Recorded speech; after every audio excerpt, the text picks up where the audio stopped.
How's everybody doing? Welcome back to the show. It's been quite a while since we have done a show, roughly a little over 6 months. It's long enough sabbatical as far as I'm concerned, but we have something pretty interesting here today. It is the Springfield Armory Echelon, which is their jump into the modular frame / fire control unit style handgun. So we'll start with a little box opening, show you how it comes, and then we'll get into the meat and potatoes of the pistol. So I'm going to adjust the camera here just a little bit so we could get you closer to the box here. So it comes in a nice cardboard box, you know, your typical Springfield Armory logo and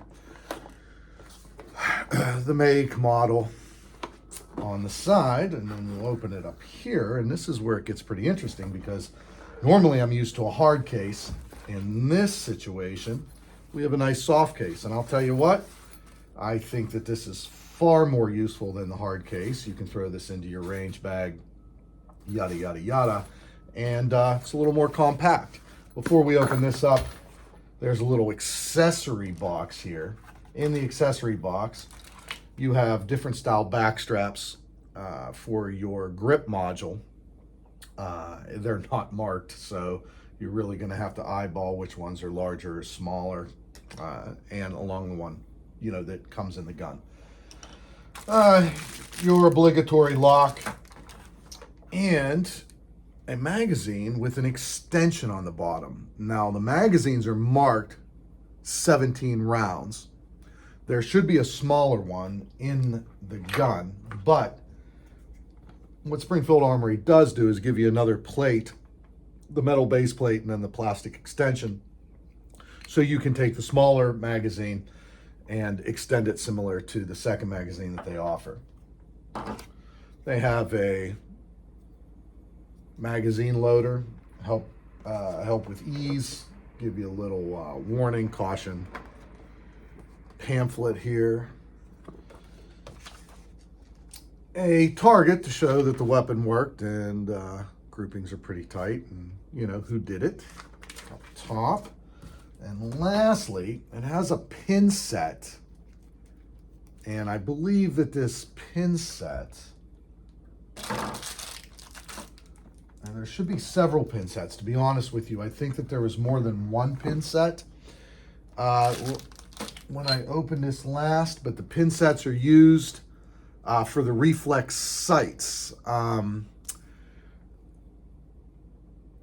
Springfield Armory's claim to fame is that they created a sight base that doesn't need any type of shims or any other type of plates in order to put the various types of reflex sights that are out there. They're saying this thing fits everything, one size fits all.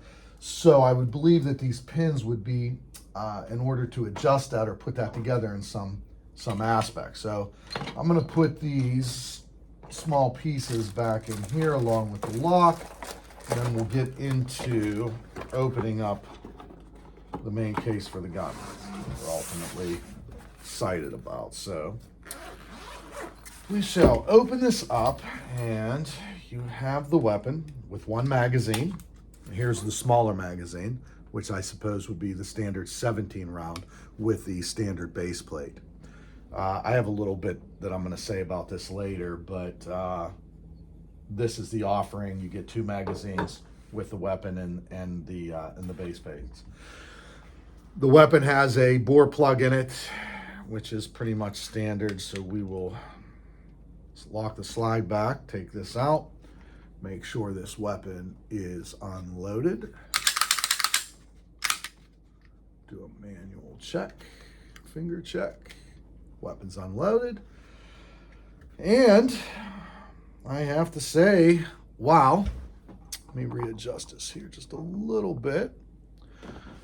I'm going to state that you can tell the quality, materials, fit, and finish is top notch. It's everything that you would expect from Springfield. Off the top, you know, you have the typical striker fire trigger with the safety mechanism in the inside, very similar to that of Glock, some of the other standard fare.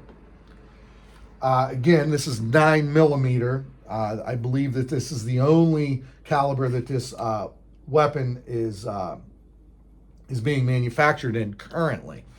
One thing about Springfield Armory is that they didn't give any teasers for this gun. What they did was supply the distributors first and then throw out the advertisement for the weapon, which is kind of like the exact opposite of what most other manufacturers do. So it was kind of an interesting approach. What I feel is that the XD is going to be replaced by this as their standard flagship combat handgun. Having this fire control unit system in here is really going to be a game changer. I'm a big supporter of the fire control unit in polymer guns. The reason why, it future-proofs this weapon, and ultimately my argument is here, and this is no aspersions towards the Glock people, but show me a first-generation Glock. You know, you're going to be hard-pressed to find one, and if you do find one, it's going to be locked in the collection or the back of a gun safe of somebody's house, and it's going to be worth a lot of money because they fatigue. The plastic frames fatigue. When they fatigue, the metal pieces that hold the slide on, the slide rails, etc., they come out and it's done. The weapon's ruined. With a fire control unit, everything can break around that fire control unit and it be replaced. So this kind of really is a large game changer as far as handguns are concerned in the polymer genre or area. It kind of allows a weapon with a lot of polymer parts to last several lifetimes. You know, this would be something that you'd be able to hand down to your kids, grandkids, etc., because everything can be replaced around that fire control unit. It's pretty much standard tilting block, you know, John Browning tilting block design. I mean, if you've really noticed that it doesn't matter what company is producing handguns these days, they are using this same tilting block design. Disassemble's pretty much standard to most of the handguns of the time. Lock the slide back, and you will have your disassembly lever here. Knock it down. Take the slide lock off,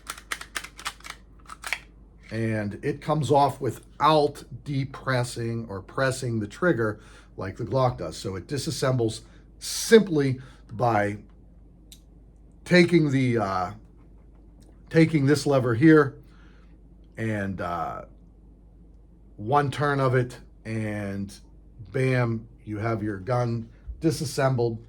You have a captured recoil spring on your guide rod, which makes for even easier disassembly. And naturally, tilt the barrel down and out, and it disassembles the same as almost any other striker-fired weapon.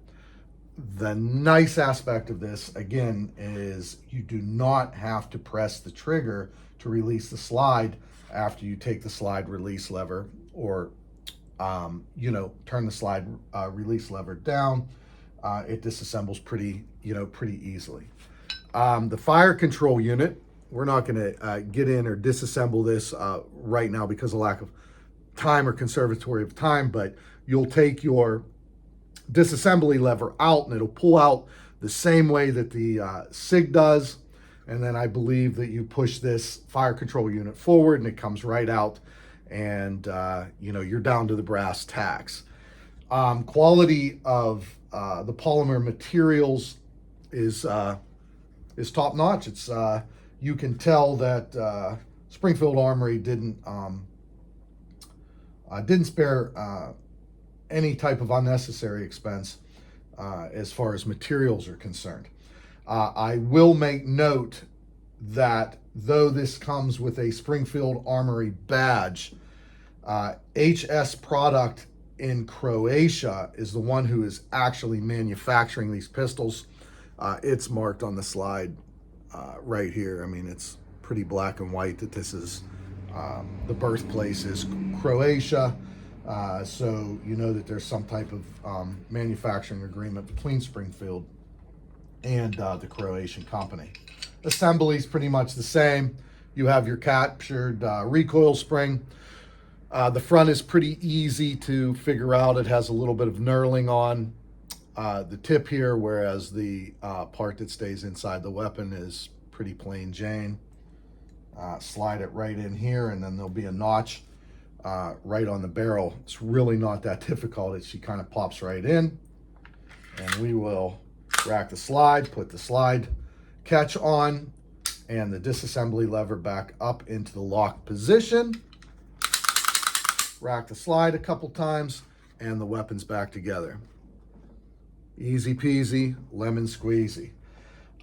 Let's get into trigger pull first. You know, what's trigger like? I mean, this is definitely probably one of the most important aspects of the weapon, and it's one that I'm sure that you and I both want to know. We don't want a weapon with a sloppy trigger. We don't want a weapon with a lot of creep in the trigger. We don't want a weapon that has a long reset, and we want a nice crisp trigger pull. So we'll make sure the weapon is empty again.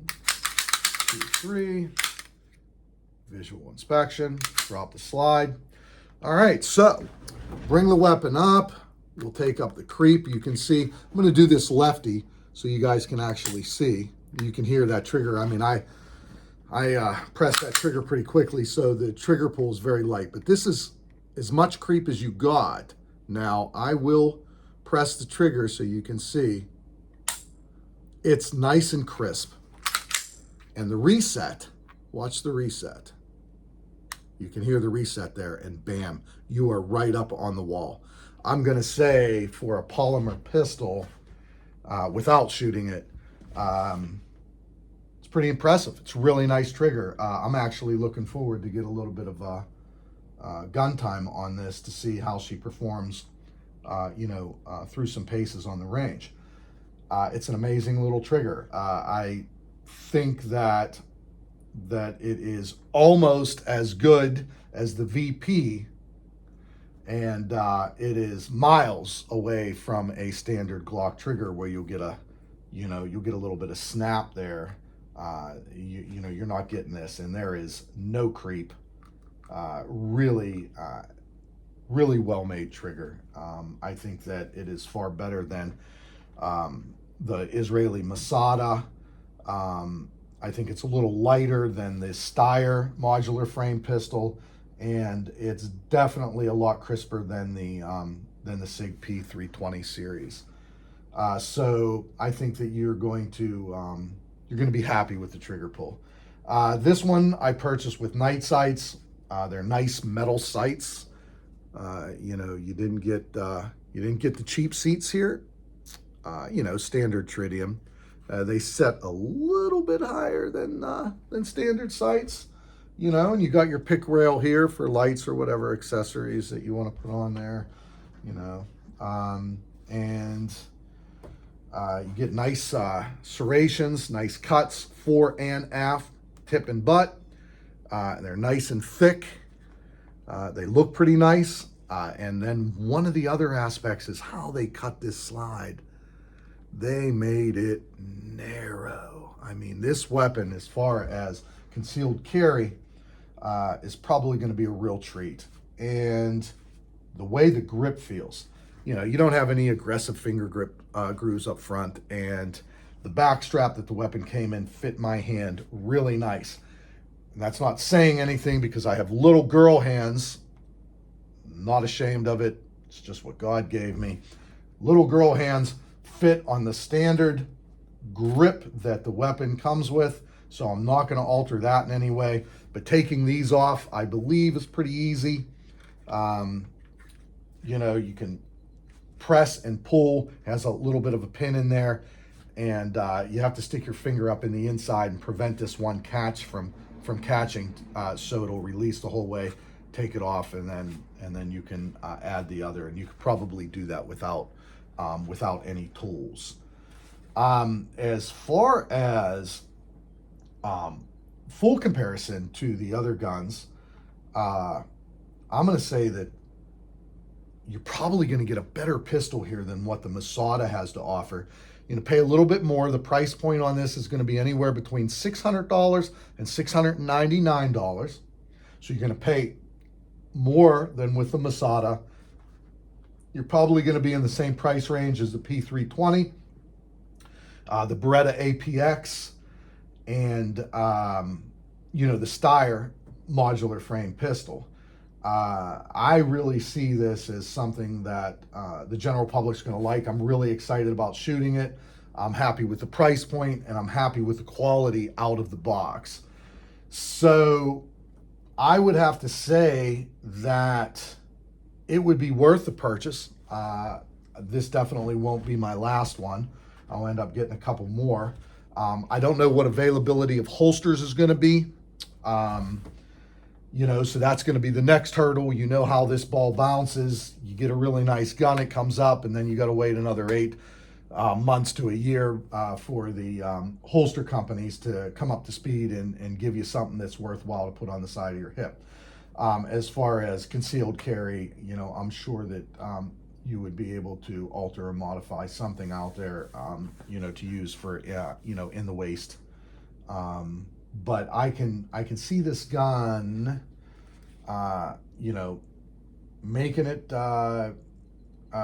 its way into the law enforcement community at all. And here's the negative, and it's just that one thing that's screaming at me. It's the magazines. They give you one standard magazine, and I hate to say it, but being an instructor, being in law enforcement, 3 magazines should be the standard. And I don't understand why these companies aren't punching out 3 magazines. And, you need 3 magazines to practice with. Magazine exchanges are an essential part of training. It's just an essential part of handgunnery. And I just don't think that the parts, like the base plates on these, are very sturdy. I think they're crap. I think we're getting shafted here, and it would have been nicer just to have at least 2 of these and 1 of these, or have the ability to turn this one into a standard magazine that fits flush in the weapon. Okay, it's nice and clean. These extended nonsense, comes out a little further. I just can't see the value in this. A lot of people might argue with me, hey, listen, the extra rounds are important, so on and so forth. I would rather have magazines that sit flush in the weapon and exchange magazines a lot more frequently than having this, this ugly bulge sticking out of the gun. It just doesn't make sense, but, I'm not an engineer, so what do I know? But at any rate, everything else works pretty standard to almost any other striker fire weapon. There's no external safety. I guess their idea of the safety is going to be similar to that of the Glock, where you have the trigger that you have to depress the center of that trigger in order for it to go boom. I really think that that's enough. That one safety is enough. Under stress, we tend to do a lot of crazy and stupid stuff. So the simpler the weapon, the better off you are as far as being able to defend yourself as quickly and as efficaciously as possible. Other than that, I think we pretty much covered, most of the stuff for the standard review. I'm going to give the gun a Siskel and Ebert 2 thumbs up. Great quality, great price point, great trigger pull, great grip. You can get that natural grip alignment pretty easy. Your hand kind of just falls nice high up in that back strap or into the webbing of your hand pretty easily. The gun is nice, lightweight, very thin, manufacturing and materials are top notch. And hooray for Springfield Armory for finally getting into the modular frame handgun genre. I wish H&K would do the same. I hope they come. I hope Glock would eventually make a modular frame pistol. It would be a really nice thing to see, all of the companies heading in this direction because of the modularity and the fact that these weapons can last a lifetime based right on that fire control unit, as everything could be replaced. The other nice thing, like I would say, is down the road, I'm sure they're going to make compact versions or subcompact versions where you could buy the kit, take your full size weapon, turn it into a compact or subcompact, or even buy the kit where you can change calibers down the road. Outside of that, I think that we've pretty much covered everything. Down the road here, we're going to do a range. We're going to do a range episode where we can review this weapon and put it through some paces and run some rounds through it and see if the performance will be equal to that of the looks and quality and packaging that Springfield gave us. But thank you guys. Thanks for tuning in. Please like and subscribe if you like sitting in here in my nonsense. If you have any other information that you'd like to add on this weapon that I didn't cover, please feel free to leave a small review or add something in the comment section. None of us are so smart that we know everything, and it's always good, to hear from you guys. And again, thank you very much for tuning in, and see you next episode. Everybody.